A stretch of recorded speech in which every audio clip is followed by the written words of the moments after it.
If you're reading a book about intercollegiate athletes and you don't come upon the name Wake Forest on just about every other line, chances are you aren't reading about golf.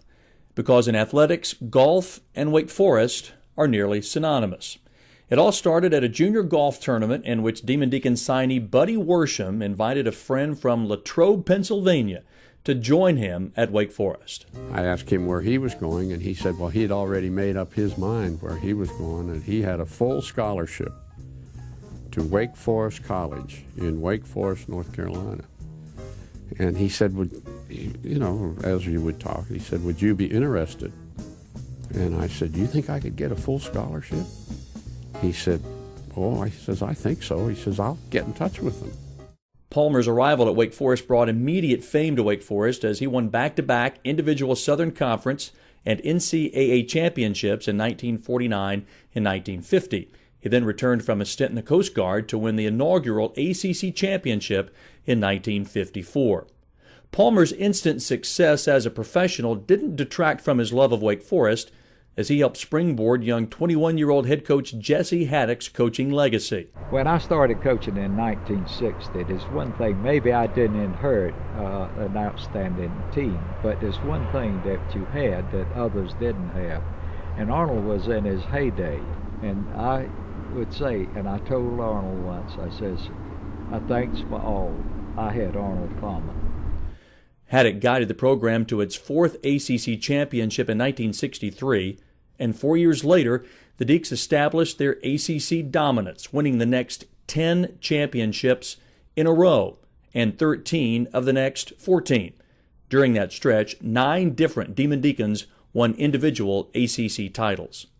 In the midst of their ACC dominance came a pair of NCAA championships, the first of which was in 1974 when Curtis Strange's remarkable eagle on the 18th hole helped the Demon Deacons erase a 4-shot final round deficit and claim the program's first NCAA championship. Strange's heroics also allowed him to claim the individual title by 1 stroke over Florida's Gary Koch. 1 year later, Wake defended its title in one of the most dominating performances in NCAA championship history. Behind a magnificent final round, the Deacons took what was a 6-shot lead heading into the day and finished with a remarkable 33-shot victory. The only thing in doubt on the final day was the individual title, which saw All-American Jay Haas hold off a hard-charging Jerry Pate to claim the individual national title, which was the 4th in Wake Forest history. The 1975 team was regarded as the best college team ever, as it featured 4 All-Americans. Then in 1986, Wake Forest pulled off perhaps one of the best comebacks in NCAA history.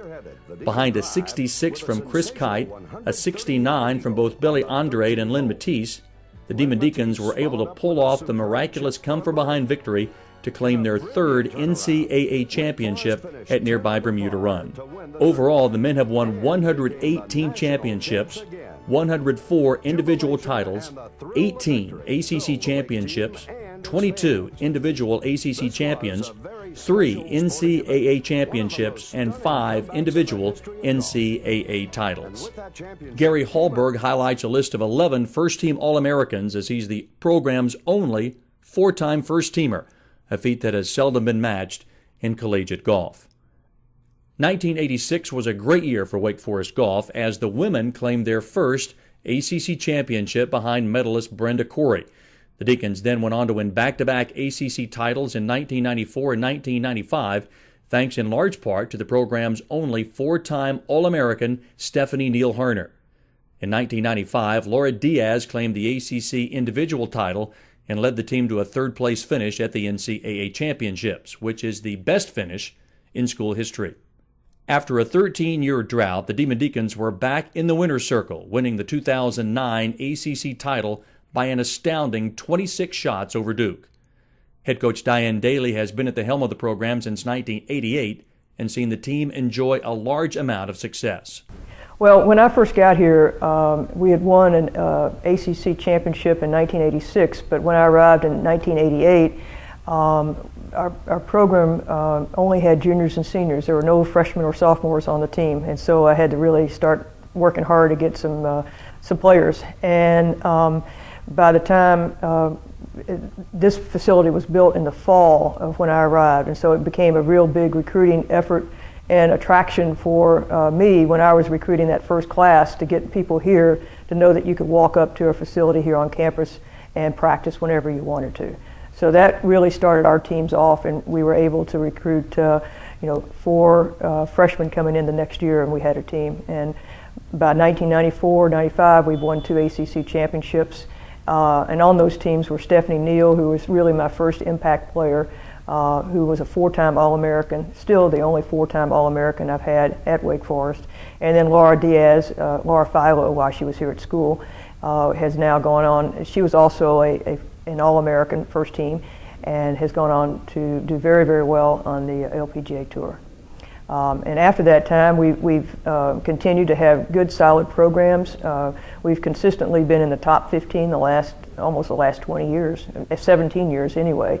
We've been to every NCAA regional they've held since 1993, and we've gone to at least, I think, 12 NCAA finals.